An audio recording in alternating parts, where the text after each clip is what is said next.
Agora você pode fazer parte do clube de membros do Spurgeon TV. Esses são e-books já disponibilizados para os membros do canal. Todos os dias, novos e-books são adicionados junto com outros benefícios que só os membros têm.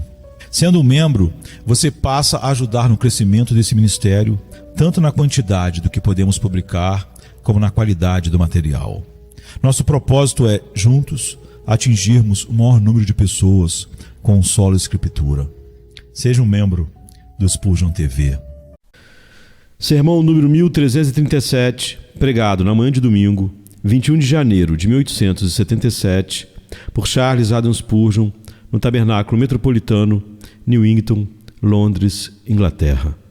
Vê, foi para meu próprio bem que sofri tanta angústia. Em teu amor, porém, me guardaste da cova da destruição, lançaste para trás de ti todos os meus pecados. Isaías 38, 17. A recuperação de Ezequias é um notável encorajamento à oração. Se alguma vez houve um caso no mundo onde parecia impossível que a oração pudesse ser útil, esse caso era o de Ezequias.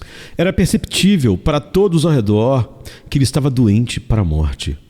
Por que então pensar em oração? O caso era fatal. Não seria expor a oração ao ridículo levar tal questão ao trono da graça? Além disso, a própria palavra de Deus, falada por seu servo profeta, havia sido dada.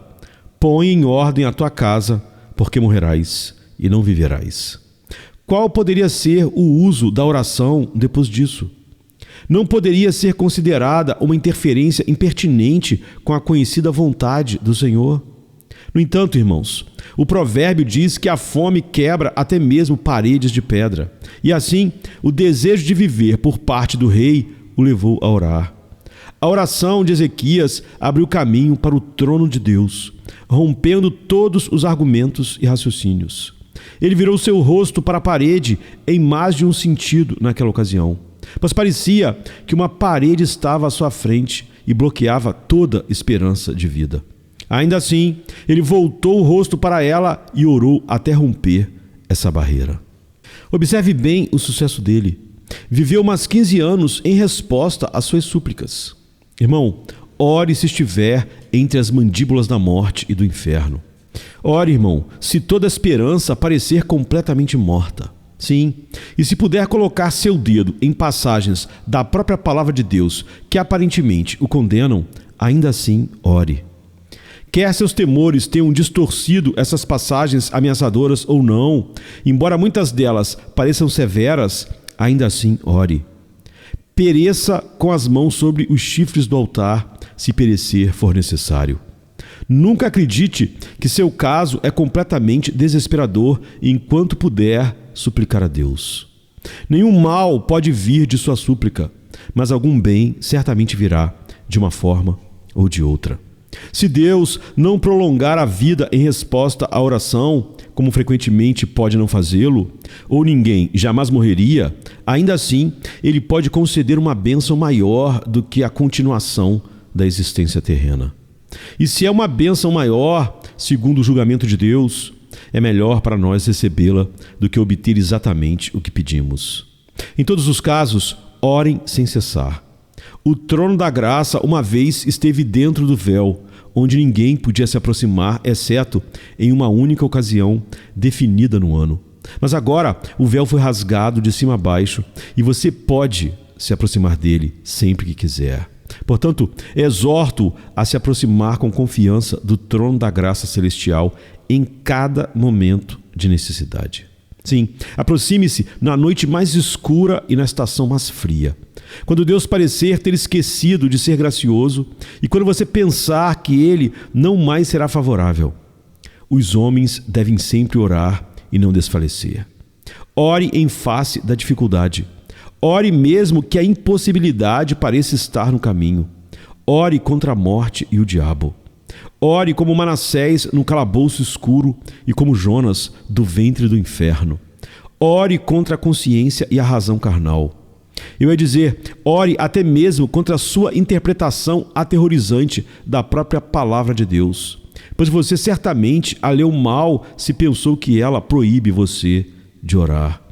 Não pode ser assim, pois o glorioso memorial de Jeová é que ele é o Deus que ouve oração. Ele nunca disse à semente de Jacó: buscai-me em vão. Ele pode dizer, e ele sabe o que significa quando diz: morrerás e não viverás. E ainda assim, pode depois declarar: ouvi tua oração, vi tuas lágrimas, eis que acrescentarei aos teus dias 15 anos. Ele será favorável à voz da sua súplica. Essa lição, tendo sido aprendida, agora procederemos a considerar a oração de Ezequias em detalhes. Que Deus conceda que possamos obter instrução de sua experiência e, se já tivermos tido comunhão com o suplicante real em sua amargura, que o Senhor nos conceda ter comunhão com ele na parte mais doce dela, para que também possamos sentir nossas almas trazidas do poço da corrupção para celebrar os louvores de nosso Deus perdoador. Vejo no texto 3 coisas a considerar neste momento. A primeira é uma amargura saudável. Eis que para a paz tive grande amargura. A segunda é um amor libertador. Mas em teu amor pela minha alma a livraste do poço da corrupção. E a terceira é o perdão absoluto. Lançaste todos os meus pecados para trás de ti. Antes, porém, de dividir o meu texto, deveria ter dado a vocês outra tradução dele. Não que eu tenha pressa em criticar a nossa versão em qualquer ocasião, pois ela é, como regra, maravilhosamente correta e singularmente poderosa. E temo que, quando a nova tradução da Bíblia for lançada, será melhor usá-la para acender nossas fogueiras do que abandonar a velha versão, que é tão querida por nós e tão entrelaçada em toda a nossa vida cristã. Espero que a Bíblia dos nossos avós mantenha sua influência na mente do público inglês contra todos os concorrentes, pois é tão simples e ao mesmo tempo tão sublime, tão caseira e ao mesmo tempo tão celestial em estilo. No entanto, a tradução que vou apresentar agora é mais exata e literal, de acordo com o hebraico. Eis que para a paz tive amargura amarga, ou mara mara, e tu amaste a minha alma, livrando-a do poço da destruição, porque lançaste todos os meus pecados para trás de ti. O primeiro ponto é amargura saudável. E vocês o encontram na primeira frase, que em hebraico é quase a seguinte: eis que para a paz, ou para a saúde, tive amargura amarga. Nossos tradutores nos deram, por assim dizer, uma interpretação em vez de uma tradução. Não discuto a interpretação deles, mas ainda assim ela não abrange todo o significado que as palavras transmitem ao leitor instruído. O hebraico é abrupto, sentencioso e cheio de ensinamentos. Eis que para a paz, amargura amarga. Isso significa, primeiro, que ele passou por uma grande, triste e inesperada mudança. Sua paz, de acordo com nossa versão, foi tirada e em seu lugar ele teve grande amargura. A cidade de Jerusalém tinha sido cercada pelos exércitos de Rabsaqué. Senaqueribe enviou seu tenente para exigir rendição imediata. E esse comandante escreveu uma carta cheia de blasfêmias e desprezo. Ezequias, tendo pouca fé, ficou terrivelmente abatido. Mas embora não tivesse graça suficiente para estar em paz em sua mente, teve sabedoria suficiente para ir a Deus em oração. Ele espalhou a carta de Rabsaqué diante do Senhor e a seu tempo obteve uma resposta que mais do que o satisfez. O rei da Assíria não entrará nessa cidade, nem lançará nela flecha alguma, nem virá perante ela com escudos, nem levantará contra ela baluarte algum. O anjo do Senhor feriu os soldados armados do rei da Síria em seus milhares. E o tirano, ao ouvir um rumor, fugiu para sua própria capital, onde seus filhos o mataram à espada. Esse foi o fim de Senaqueribe. E alguém poderia ter dito, e sem dúvida Ezequias disse: agora terei um longo período de tranquilidade. Governarei com poder sobre meu país. Zelarei por seus interesses. Promoverei a felicidade do meu povo. Administrarei a justiça, construirei um império.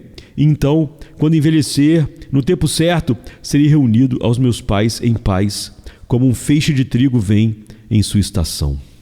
Em vez disso, enquanto estava no meio de sua vida e ainda não tinha herdeiro para seu trono, ele se vê atingido por uma doença dolorosa, debilitante e deprimente, e sabe que deve morrer.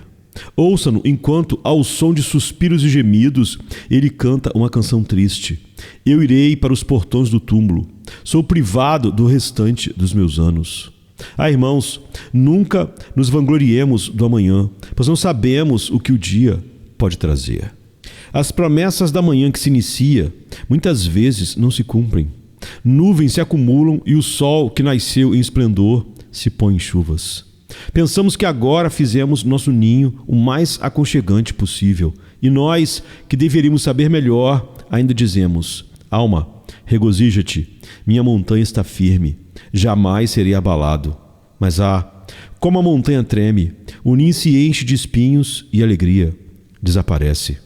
O grande mestre do banquete entra, limpa as mesas, tira as iguarias gordas, cheias de tutano, e os vinhos envelhecidos, e em vez disso, manda que seus servos tragam o vinho da consternação e o pão da tristeza. Que mudanças podem vir! Que mudanças vieram para alguns aqui presentes! Você alcançou o objetivo de sua vida e então se decepcionou com ele. Após muitas lutas, você chegou à posição que buscava tão avidamente. Mas agora descobre que é uma rocha dura e desconfortável, coberta de espinhos e sarças. Você pensou que, ao suportar certo desafio, que havia sido por tanto tempo a colina da dificuldade em seu caminho, chegaria a um plano nivelado, onde seus pés dispostos alegremente trilhariam em direção ao céu. Mas agora novas montanhas se erguem diante de você. Alpes inesperados levantam suas fortificações sombrias e seu espírito se enche de tristeza diante do desolador panorama. Em vez de paz, você tem grande amargura. Agora, se isso acontece com você, não considere algo estranho e não imagine que uma experiência incomum aconteceu com você. Foi assim com Ezequias e tem sido assim com dezenas de milhares de outros a quem o Senhor ama. Observe ainda que a condição de Ezequias era de tristeza enfática, pois ele diz: eis que para a paz amargura amarga, ou amargura terrível. Lemos que quando os filhos de Israel chegaram a Mara, não puderam beber das águas, pois eram amargas. Ninguém sabe, a menos que tenha experimentado, o que é a sede ardente e como é cruel a decepção quando, vendo a água à sua frente, você a descobre tão salobra que não pode bebê-la. Isso faz o homem ansiar mais ainda por alívio, quando sua paciência já se esgotou, intensificando ainda mais a dor da sede. Mara foi um lugar notável nas jornadas dos filhos de Israel, e Ezequias chegou espiritualmente a uma dupla Mara, uma Mara-Mara. Você, querido amigo, já passou por esse caminho e bebeu da dupla amargura, o abisinto e o fel? Amados, alguns de nós sabem o que isso significa, pois tivemos ao mesmo tempo um corpo atormentado pela dor e uma alma cheia de angústia. O espírito do homem o sustenta na doença, mas o espírito abatido, quem o levantará? Talvez a dupla Mara tenha vindo de outra forma, e é um tempo de severa provação, e justamente então o amigo em que você confiava o abandonou. Isso é dor sobre dor. Ou talvez você esteja em dificuldades temporais e, ao mesmo tempo, em grandes dificuldades espirituais. Aqui também está a Mara-Mara. O peixe voador é perseguido por um inimigo feroz no mar, e quando voa para o ar, aves de rapina estão prontas para caçá-lo. Da mesma forma, tanto nas coisas temporais quanto nas espirituais, somos atacados. Paulo observa em sua famosa viagem que chegou a um lugar onde dois mares se encontravam. Você já navegou por uma parte tão perigosa do mar? Não duvido que tenha, e ao mesmo tempo tenha encontrado tanto tribulação quanto tristeza. Pois bem, novamente eu digo a você, não considere estranho o ardente teste, como se algo estranho lhe tivesse acontecido. Pois a mesma aflição aconteceu a muitos de seus irmãos. Sim, aconteceu tantas vezes que se tornou um provérbio que coisas ruins raramente vêm sozinhas. Vejam, logo após o primeiro mensageiro de Jó, já se apressa outro. Se os sabeus tomaram os bois e as jumentas, podemos ter certeza de que o fogo de Deus cairá sobre as ovelhas, e os caldeus já estão atrás dos camelos. Não se surpreenda se o vento do deserto derrubou as 4 colunas da casa e enterrou os filhos nas ruínas, pois as adversidades geralmente caçam em bandos. Abismo chama abismo. Como incontáveis pássaros que voam sobre nossas cabeças, migrando para terras distantes, assim passam as provações sobre nós em nuvens. E ficamos assustados ao ouvir vozes estranhas e misteriosas, ameaçando males graves. Agora, observe que o significado do nosso versículo não está de forma alguma esgotado por essa explicação. Encontramos nele um significado muito melhor. Eis que, para a paz, amargura amarga. Ou seja, a dupla amargura do rei resultou em paz e saúde. Primeiro, entendamos a palavra no sentido de saúde. A ilustração do texto é bem conhecida. Muitas vezes, quando o homem está extremamente doente, o remédio que se adequa ao seu caso é intensamente desagradável ao paladar. É como fel para seu paladar, mas atua como um tônico fortalecedor. Afasta a febre e purga a causa da enfermidade, e o homem se recupera. Ezequias testemunhou que Deus havia santificado sua doença corporal e sua tristeza mental para a sua saúde espiritual. Não acontece frequentemente o mesmo conosco? Antes de ser afligido, eu me desviava, mas agora guardo a tua palavra. Ezequias teve tempo durante sua doença para considerar sua casa desordenada. Enquanto estava deitado com o rosto voltado para a parede, leu muito naquela parede o que não havia visto em nenhum outro lugar. Uma escrita flamejou diante de sua consciência em letras ardentes. E essa era a interpretação dela: põe tua casa em ordem. Essa escrita permaneceria diante de seus olhos mesmo depois de ter sido poupado. O mandado de morte foi cancelado, mas o mandado não foi retirado. Põe tua casa em ordem. Precisava ser posta em ordem, e sua primeira ocupação foi examinar os assuntos domésticos, descobrir abusos familiares e investigar erros pessoais. Em seu quarto tranquilo, o rei examinaria a administração do seu reino e notaria os muitos erros que cometera, os atos errados que havia permitido em seus subordinados e todos os abusos da época. Entre outros, sua própria incredulidade pessoal surgiria diante dele. Ele se lembraria de seu medo e desconfiança e lamentaria por eles.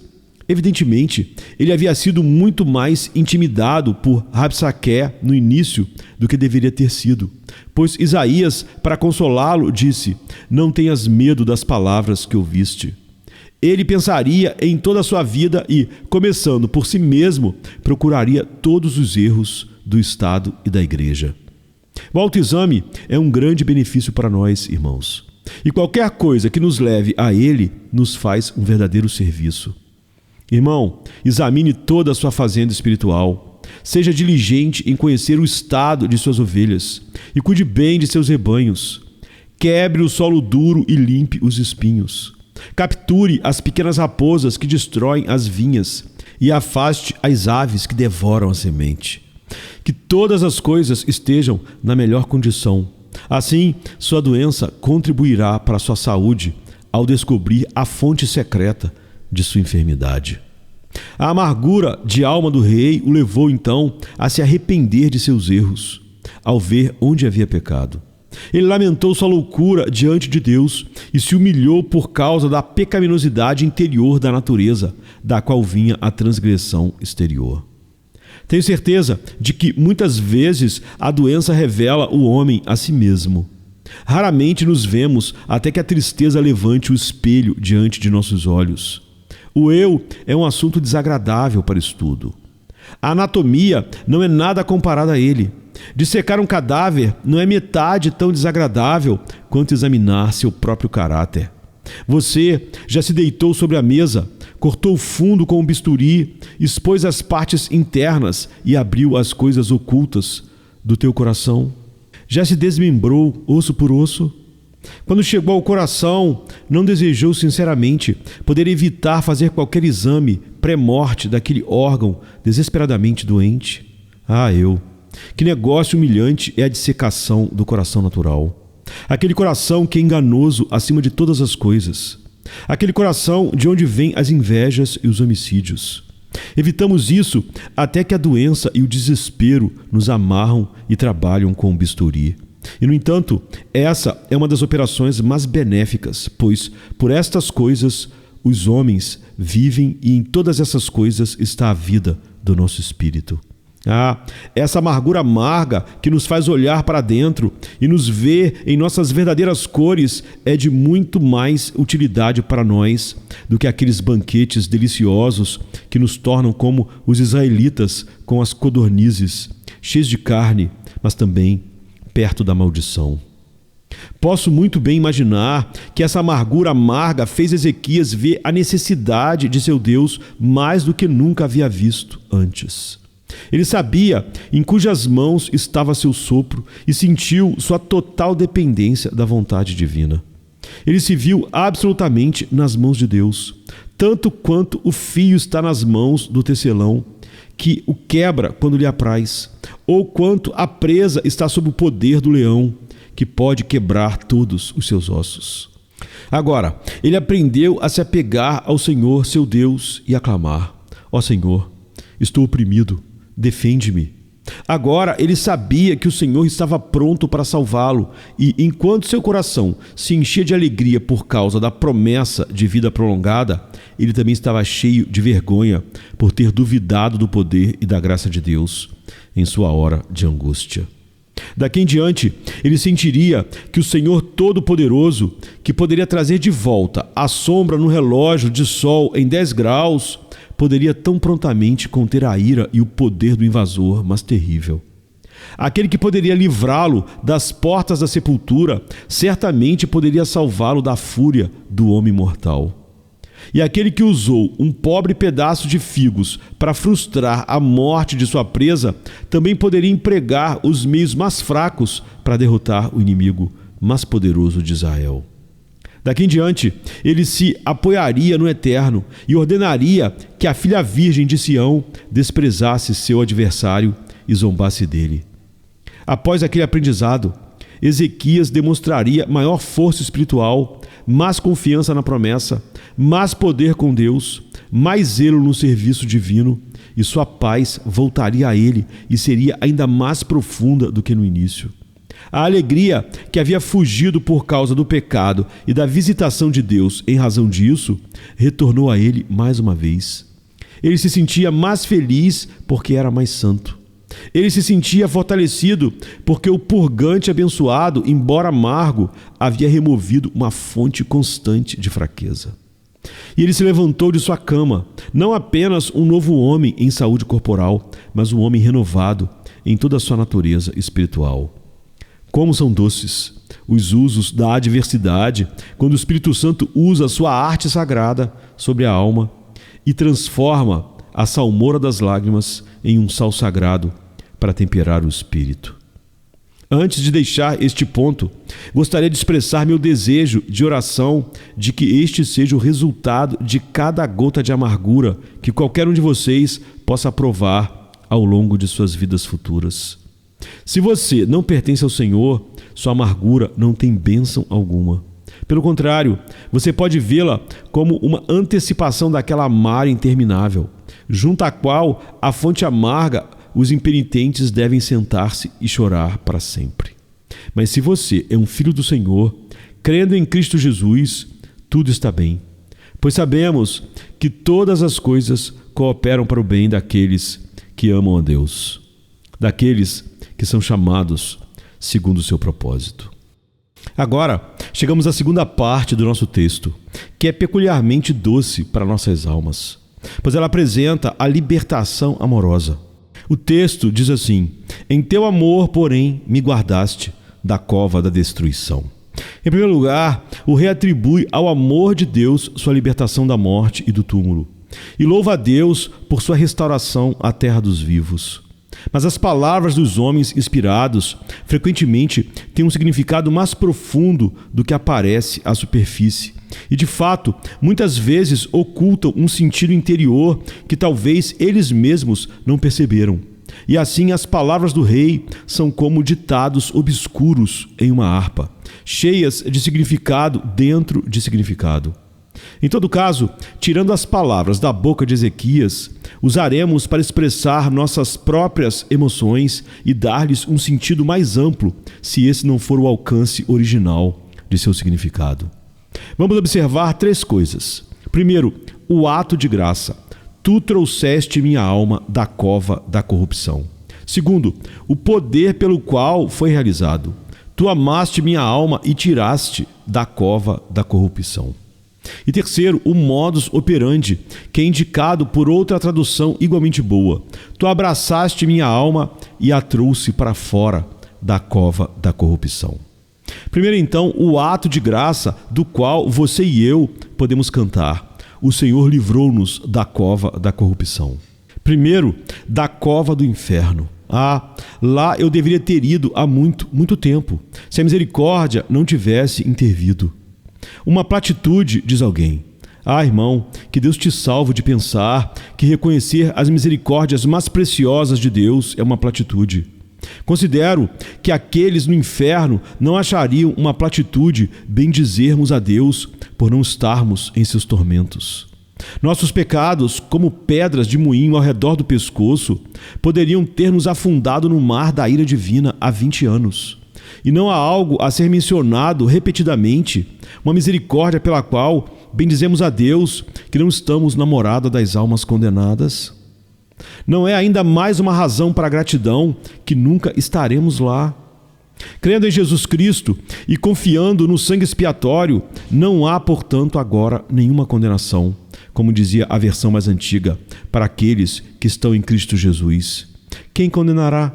Foi Cristo quem morreu, sim, quem ressuscitou. Os portões terríveis do inferno nunca serão atravessados por uma alma que crê em Cristo Jesus. Para nós não há verme que nunca morre. Para nós não há fogo que nunca se apaga. Para nós não há ira vindoura. Glória seja dada a Deus por essa graça surpreendente. Mas em seguida, Ele também nos livrou da cova da pecaminosidade, que é para mim uma cova tão terrível quanto o próprio inferno. De fato, sob alguns aspectos, é a mesma coisa, pois a pecaminosidade é o inferno, e viver sob o poder do pecado é estar condenado. Bem, irmãos, anos atrás, a pecaminosidade era Nossa Senhora, e nós a amávamos. Odiávamos os caminhos de Deus e amávamos os salários da injustiça. Mas neste momento, embora lamentemos por não estarmos completamente livres do pecado, ainda assim, o pecado não terá domínio sobre nós. Vemos o pecado em nossa natureza, mas o detestamos. Ele não é mais um cidadão nativo da nossa alma, mas um estrangeiro a ser expulso, um fora da lei a ser caçado. Não mais consentimos com o pecado. Não sou eu quem faz isso, mas o pecado que habita em mim. Bendito seja Deus, embora às vezes sejamos levados cativos ao corpo desta morte, ainda assim Ele nos dá a vitória por meio de Jesus Cristo, nosso Senhor. Estamos expulsando os cananeus do pecado, pouco a pouco, pela força das armas e pelo poder da graça. E em breve toda Jericó cairá por terra, e todo amorreu será morto. Vamos nos alegrar por sermos libertados dessa cova da corrupção. Da mesma forma, o Senhor nos livrou neste momento da terrível consciência da ira sobre a qual outrora gememos. Irmãos, vocês não se esqueceram do tempo em que sentiram a mão de Deus pesada sobre vocês sob a convicção do pecado? Não sei quais podem ser as dores das almas condenadas, mas acho que fui quase capaz de adivinhar seu horror em minhas horas de profunda angústia, quando minha alma escolheu o estrangulamento em vez da vida, por causa da minha miséria, pois estava embriagado de absinto e cheio de angústia. Sei disso. Se meu horror pudesse ter sido maior, minha vida teria expirado. Nem sempre as almas despertadas sofrem tanto. Mas qualquer homem que tenha sentido sua própria pecaminosidade viu algo que poderia fazer com que cada cabelo individual em sua cabeça se levantasse de horror, já que ser um pecador é a coisa mais terrível imaginável. Ter a ira de Deus revelada no Espírito é ter um inferno fervente na própria consciência. Mas bendito seja o seu nome. Ele nos amou para fora dessa cova de desespero. Já não estamos mais sobrecarregados com um senso de pecado, pois fomos perdoados. Nossa consciência foi purificada de obras mortas. O precioso sangue nos fez felizes em Deus. Fomos reconciliados com Ele pela morte do seu Filho e todas as nossas transgressões foram perdoadas para sempre. Portanto, nosso coração se alegra no Senhor e a Ele cantaremos nossas canções em nossos instrumentos de cordas todos os dias da nossa vida na casa do Senhor. Em uma masmorra profunda Ele me encontrou, sem água, sem luz, preso em correntes de escuridão horrível, sombria, densa noite egípcia. Ele recuperou de lá minha alma com preço imenso.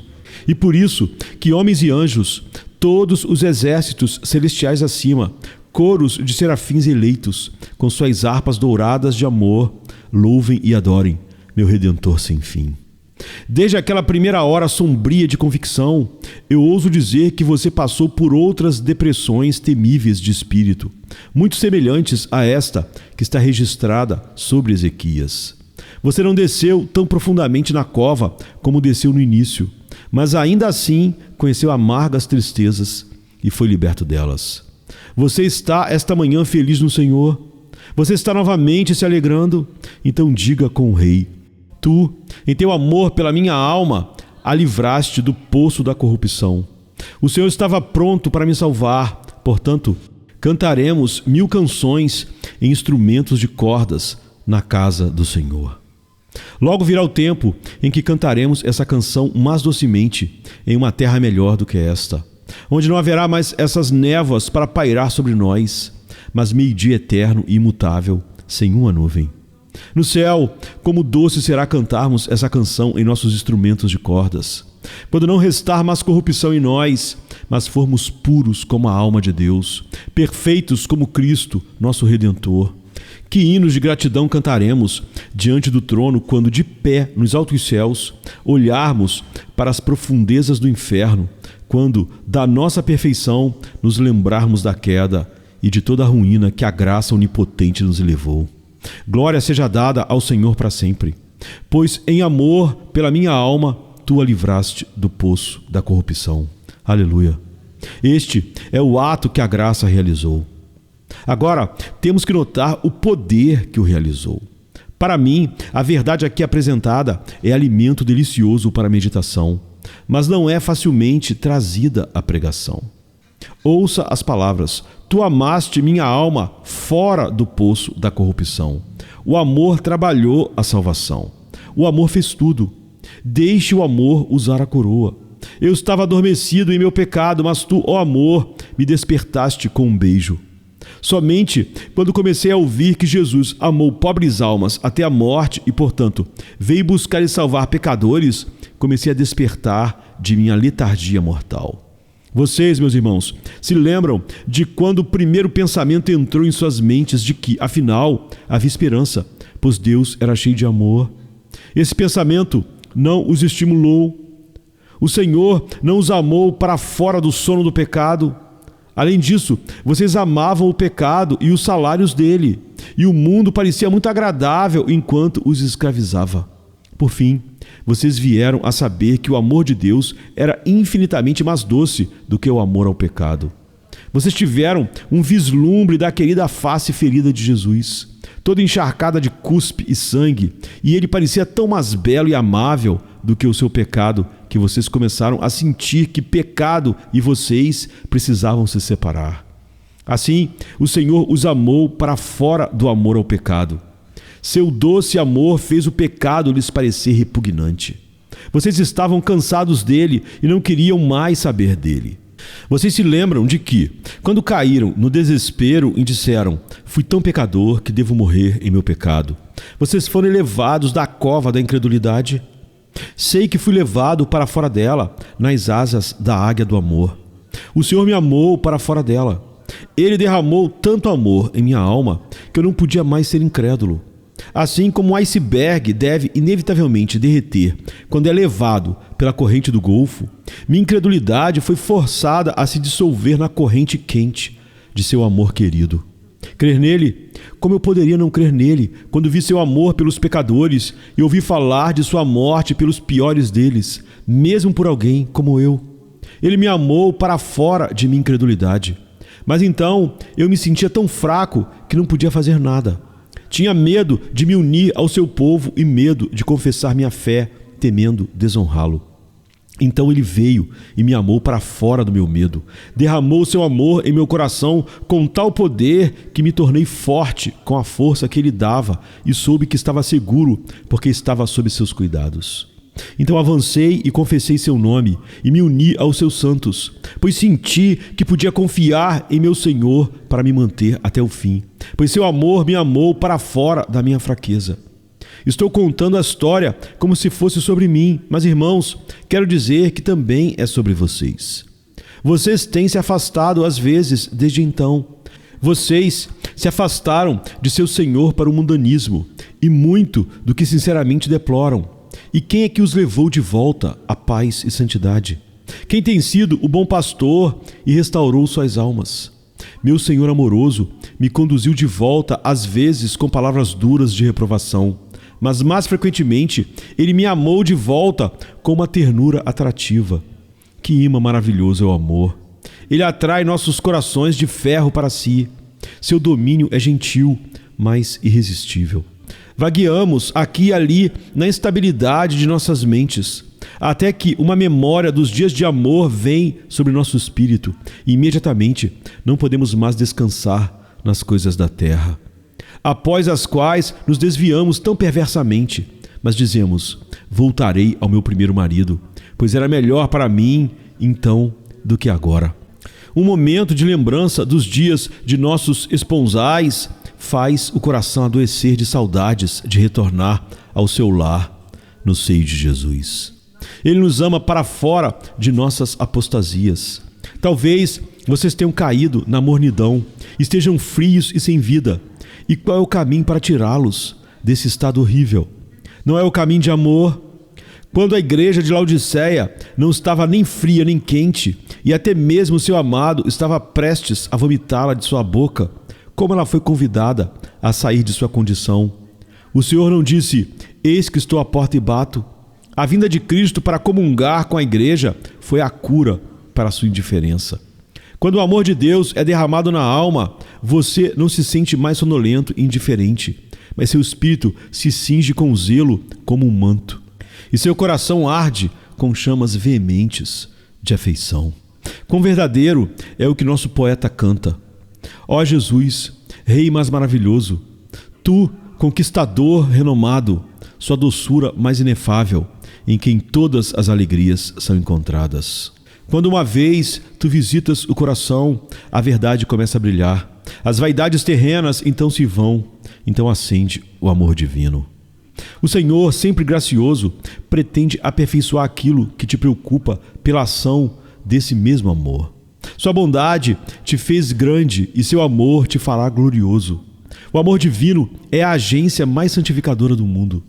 É isso que nos refreou antes de conhecermos o Senhor, quando corríamos tão avidamente atrás do pecado. E é isso que nos constrange agora, que vivemos para seu nome, pois o amor de Cristo nos constrange. Eis então o amor do Espírito. Não é essa a medicina mais abençoada? Falamos de poções amargas sob nosso primeiro ponto, e verdadeiramente essas têm sua virtude. Mas aqui o amor do Senhor usa a medicina como Ele mesmo. Sim, Ele se torna a própria medicina, e o Senhor parece dizer: aqui está meu filho querido doente, e eu o restaurarei dando-lhe mais amor.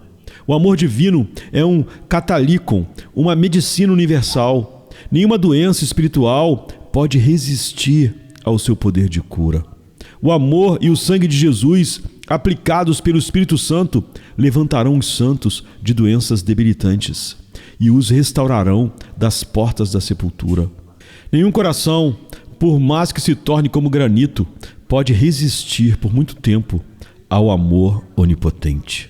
O rebelde pode se erguer em desafio ousado e permanecer em obstinada resistência, mas quando começa a sentir que Deus o ama, ele clama: Senhor, tu venceste. Finalmente me entrego. Meu coração, compelido pela poderosa graça, se rende totalmente a ti. Contra seus terrores por muito tempo lutei, mas quem pode resistir ao seu amor? O amor conquista até mesmo a mim. Se tu tivesses ordenado seus trovões a rugir e relâmpagos a brilhar para destruir minha alma, eu ainda teria permanecido teimoso. Mas a misericórdia conquistou meu coração. Um Salvador sangrando eu vi e agora odeio meu pecado. Devemos brevemente notar o modus operandi desse amor. Tu abraçaste minha alma fora do poço da corrupção. Lá está a criança na cova. E o pai, desejando salvá-la, desce à cova e abraça seu amado. E assim o traz para cima, a vida e a segurança. Da mesma maneira, Jesus nos salvou. Ele nos abraçou ao tomar nossa natureza e assim se tornar um conosco. É através de abraços que Ele regenera conversos e nos santifica, pois Ele entra em união conosco pela habitação do Espírito Santo. Durante toda a nossa vida, Ele comunga conosco e nos abraça com braços de amor poderoso e assim nos levanta do poço da corrupção. Desta forma, Ele também nos levará completamente de nosso estado decaído para a perfeição da santidade, continuando o abraço divino, nos pressionando cada vez mais e mais perto ainda do seu querido e amoroso coração, até que todo pecado seja expulso de nós. Ele, por um eterno abraço de amor imutável, nos elevará do poço da corrupção para um estado de perfeição absoluta, onde habitaremos com Ele para sempre. Glória seja dada a Deus por tudo isso. Quem provou disso não pode deixar de cantar como Ezequias fez em seus instrumentos de cordas todos os dias de sua vida na casa do Senhor, e não pode deixar de orar sempre, mesmo pelo impossível. Agora, com grande prazer, consideramos a promessa do perdão absoluto, pois tu lançaste todos os meus pecados para trás de ti. Isso o rei Ezequias menciona como a causa de sua paz e saúde restauradas. Ele não poderia ser curado e animado até que a causa da doença fosse removida, e essa era o pecado. O pecado era o elemento estranho em sua constituição espiritual, e enquanto estivesse presente, causaria ansiedade, inquietação e doença espiritual. Mas quando o pecado foi removido, a saúde e a paz retornaram.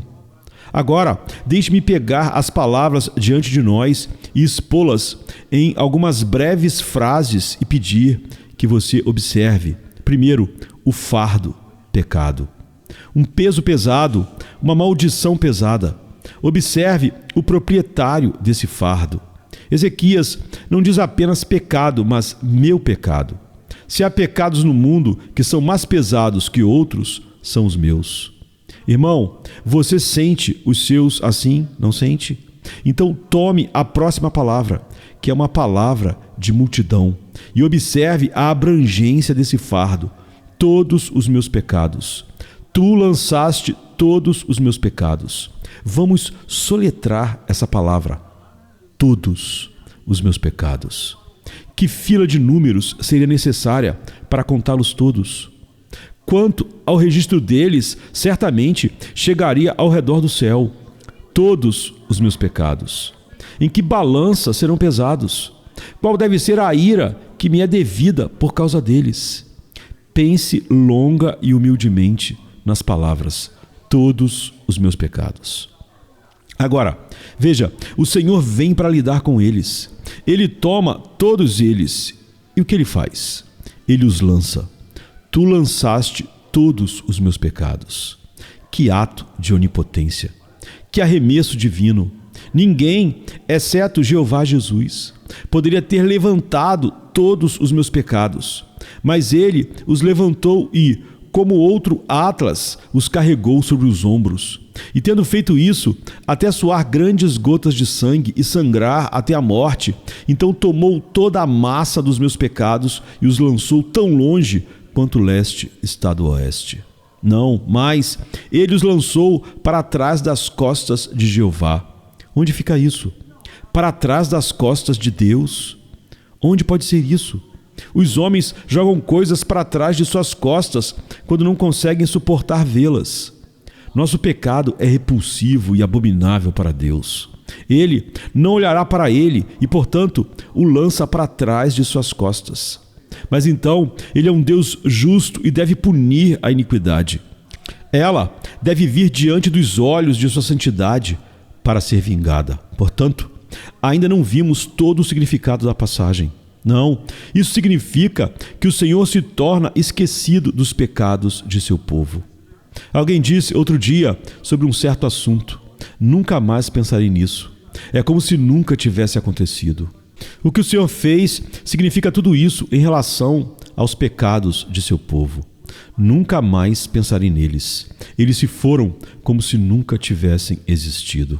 Seus pecados e iniquidades não os lembrarei mais. Que modo gracioso de perdoar pecados. O próprio Deus passa um ato de esquecimento e declara: não me lembrarei dos seus pecados. Ele olha para o seu povo que foi tão provocante e ainda é tão propenso a pecar, e ainda assim ele não vê iniquidade em Jacó, nem perversidade em Israel. Ele vê seu povo lavado no sangue do Cordeiro, vestido com a justiça que está em Deus pela fé, e vê neles nem mancha nem ruga, nem qualquer coisa semelhante. Pois ele lançou seus pecados tão longe que estão fora da vista da onisciência e fora da mente da onipresença. Mais uma vez, eu lembraria vocês das palavras para trás de tuas costas. Onde é isso? Todas as coisas estão diante do rosto de Deus. Ele olha para todas as obras de suas mãos e vê todas as coisas que existem. Para trás de suas costas deve significar aniquilação, inexistência e nulidade. Ó minha alma, teu Deus lançou teus pecados na nulidade e efetivamente deu cabo deles. Ele te trata como se isso nunca tivesse acontecido. E no que diz respeito à sua justiça, através do sacrifício vicário de Cristo, é para o Senhor como se nunca tivéssemos transgredido. Tu lançaste todos os meus pecados para trás de ti. Não acho que preciso pregar mais sobre esse assunto. Vá para casa e reflita sobre ele em meditação silenciosa sob a influência do Espírito Divino. Querido Filho de Deus, esforce-se para obter uma firmeza nesse grande privilégio de perdão completo e nunca o deixe escapar. Que o Espírito Santo o cele para você. Você está certo em colocar seus pecados diante de seu próprio rosto e lamentar por eles. É lá que eles devem estar, mas não se esqueça de que eles foram perdoados. Quando o homem lança seus pecados para trás de suas costas, Deus os colocará diante do seu rosto.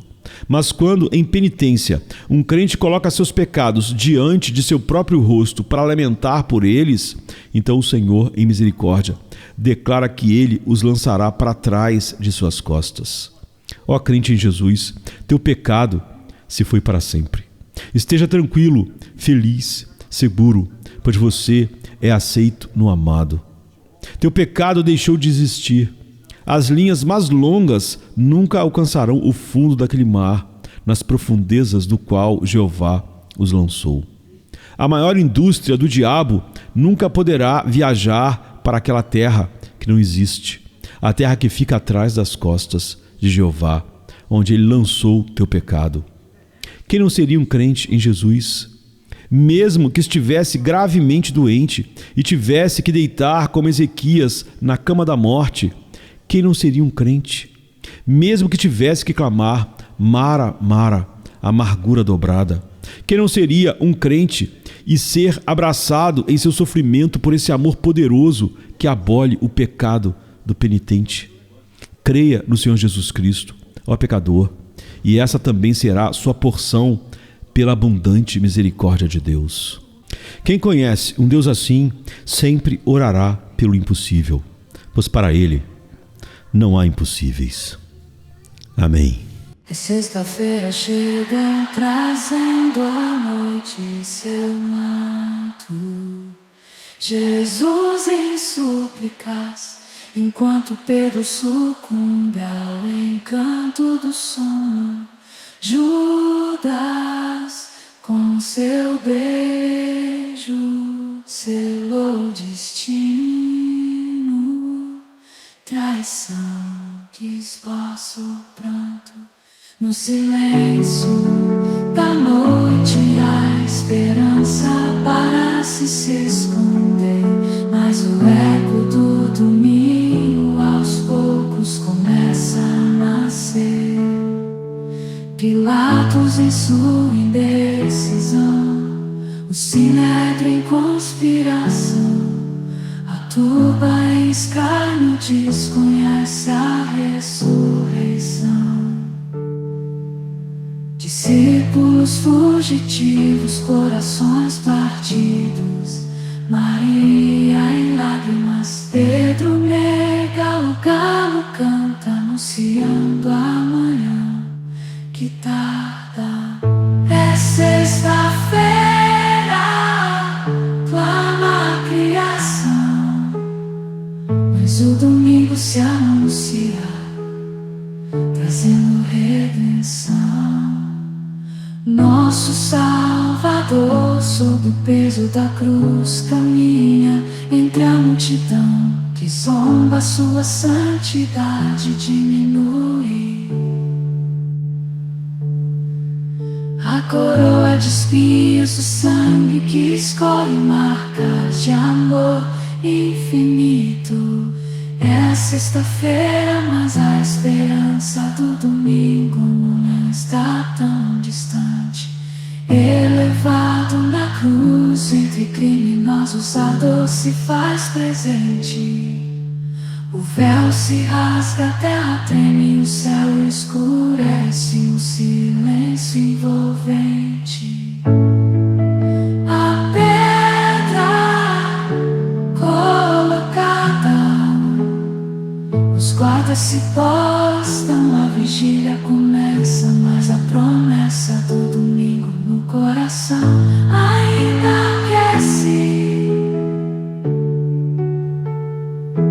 É sexta-feira, mas não é o fim. Domingo vem aí com vitória sem fim. A escuridão parece reinar, a morte sorri, certa de sua vitória. É sexta-feira, mas a história ainda não contou só a glória.